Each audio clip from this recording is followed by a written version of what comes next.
Celeb Secrets is hanging out with Greylan James today. Greylan, what's going on? How are you doing? Oh, I'm so excited to be here. Let's go. Of course, of course. Exciting week for you as well. New collab is coming out with Swindell. Right. You need to tell me more about the concept of the song. So I wrote this song with a handful of buddies, Brock Berryhill, Jared Mullins, and Rocky Block. And Jared Mullins came in with that idea, and we were all like, I mean, that just things that I can't change or change on me. He was really just talking about, I think he had just met the girl that I think he's either married to or engaged to now. And he was just talking about how he met her, and we were all like, I mean, Jared was the last guy we thought would settle down. And we're like, oh my gosh, like, tell us how it happened. And he was just basically saying, like, she saved him. And he tried to change her mind with stories about his past and just like, yo, I'm not the easiest guy to settle down with. And I don't know if I can change that. And she didn't go anywhere and made him who he is today. And so that's kind of just the concept of talking about your past and how even though you can't change it, they can make you who you are. And is there maybe any things that you can't change, but they've impacted you greatly? Yeah, absolutely. I mean, I'd say just a lot of the hardships that really got me to Nashville and kind of where I am today. You know, I think just breakups that at the time were awful, you know, but I've written some songs and made some money off of them. And so I think just being proud of who you are, and a lot of who you are is some of the stuff that, you know, kind of shows you your tenacity and your toughness. And so I think that's a reminder that hopefully this song serves as. Absolutely. And I feel like your voice and Cole's voice, you guys blend so well. I know you guys are good friends too. So I hear that the collab came about when you guys were playing golf. Tell me more about how this started. Yeah, absolutely. So I met Cole a long time ago. So my booking agent is actually his booking agent. And so we kind of got connected through a guy named Kevin Meads, who works with William Morris. We just kind of started talking because he had heard some of my songs through the kind of Nashville grapevine. And was like, oh, I kind of like this guy. And he said the same thing. He kind of sounds like me a little bit. And so he recorded a song that I've written about a breakup that I've been through, like I was mentioning earlier. And Cole ended up recording it, put it on his last album, and it really just kind of got us connected, writing more songs together, and golfing, and really just watching him be good at golf and me be terrible at it. But we were just like drinking on the golf course one day, and I just asked him, I was like, yo, man, like, tell him about some of my career, and I was like, dude, it'd be sick like if we did a song together at some point. And he's like, bro, anytime, like any song, like you just pick it, let me know, and I'll hop on it. So I remember like when we wrote this song, the first thing I did was I sent it to Cole, and immediately he was like, hell yes, like let's do it. And so the kind of rest of was history. Yeah, that's so cool. Did you know in mind when you guys were all writing it, you're like, I want this to be a feature and I feel like Cole would be the best choice for it? Oh, not at all. I mean, we just kind of wrote the song. I just remember driving on the way home, listening to it and thinking, I need to get this over to Swindell and see what he thinks. And initially it was just to see if he wanted to put it on his album. And then he was like, well, what about this being the feature? And we're like, hell yeah, let's go. Oh, wow. That's so cool. Because I know you are a songwriter. You do give away a lot of songs. So what made this really stand out that you wanted it to be yours? It's a story song that I knew that, hey, like if this song's going to come out, like, again, I'd sent it to Cole, but I knew as soon as he kind of threw it out there that was going to be the feature. I was like, you know what, this is a song that really is special to me, and I just think it really sets the tone and kind of follows the releases that I've put out with like Young Man and a handful of my other ones. I think it's just a good process of like just letting people know that, hey, I'm going to try to put out songs that you can relate to, whether it's a deep song like this or some of the lighter ones like my past releases. But I think this is a good turning point in my career. Absolutely. And I saw you were teasing a lot of it on social media, and the comments, everyone's really excited. Yeah, they are. So that's rewarding.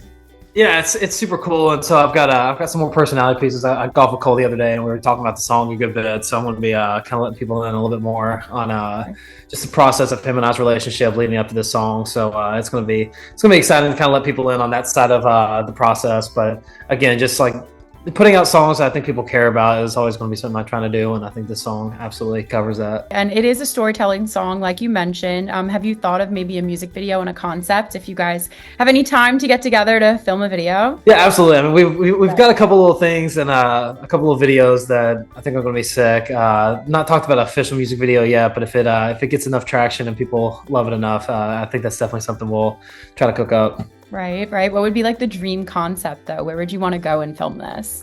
Honestly, I think honestly just going out somewhere, either a bar, and just, you know, kind of like tell stories to each other and just drink a lot of beer in the process. That'd be a dream scenario.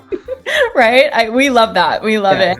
yeah. Is this kind of setting the precedent for new music? The year's almost over, so what's coming? We got a lot of new music coming out top of the year. This is definitely kickstarting it. So Okay. I've been a little bit sporadic in between releases, just kind of like letting fans kind of decide what I'm putting out. But I think we're going to be a lot more intentional, listen to people, but also just put out songs that we know that we feel really confident about and that I really love and I feel like tells my story. So I think we're going to definitely ramp up releases, and we've got a lot of songs coming out top of the year. Oh, exciting. And what would you say the current state that you are in your life, and how is that inspiring the new material that you're writing? Absolutely, I'm a songwriter first. I think that that's always going to be something that I kind of just want to let people in on. I started working with Hardy a few months ago on the songwriting side, and just learning from him a lot on how to be a songwriter turned artist. And so, and that mainly just comes down to putting out songs that you really care about and that you've lived and that you really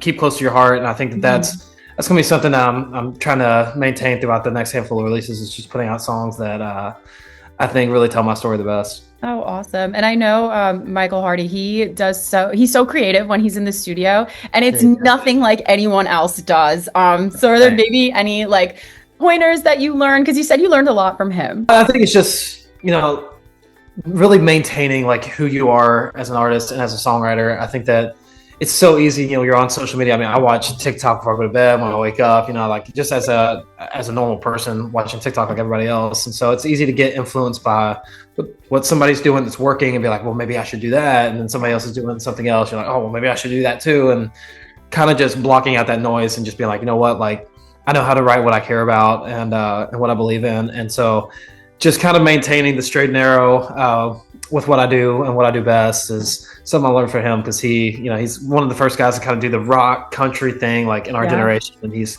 crushing it. And so that took a lot of like just focusing on what he does, and so I'm trying to take that page out of his book. Oh, I love that. And what's on your FYP page on TikTok though? You say you're a big TikTok guy. You're always scrolling. Oh my God.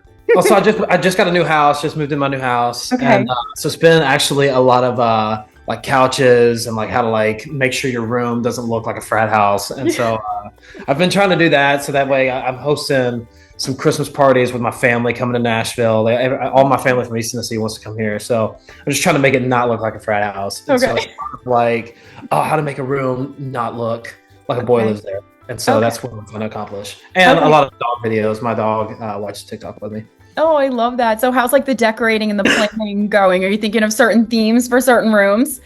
I think I've done good so far. I think it looks good. I feel pretty good. There's a lot of ceramic bowls everywhere. Apparently that's a really cornerstone of interior design. Apparently, it's just a lot of ceramic stuff. So I've got ceramics everywhere. I love that. You're taking your creative brain and you're putting it into something different. So maybe interior design will be the next venture, Greylan. We'll see what happens. Right. Right. Are you playing any shows for the rest of the year? I know that you're a big touring guy, so fill me in. Yeah, absolutely. So we're wrapping up, I think, my last shows of the year, with the exception of some like songwriter shows around Nashville. I've got the Ashley Cook tour this weekend. We've been out with her for the past few weekends on the Your Place tour, and then we jump right off in 2025 with her through March. So it's a lot of shows top of the year, but we're winding down, and I can spend some time in the new ceramic house. In the new ceramic house, we love that. And are there maybe any like behind the scenes secrets with your writing craft or musical craft that we wouldn't know just by listening to your songs?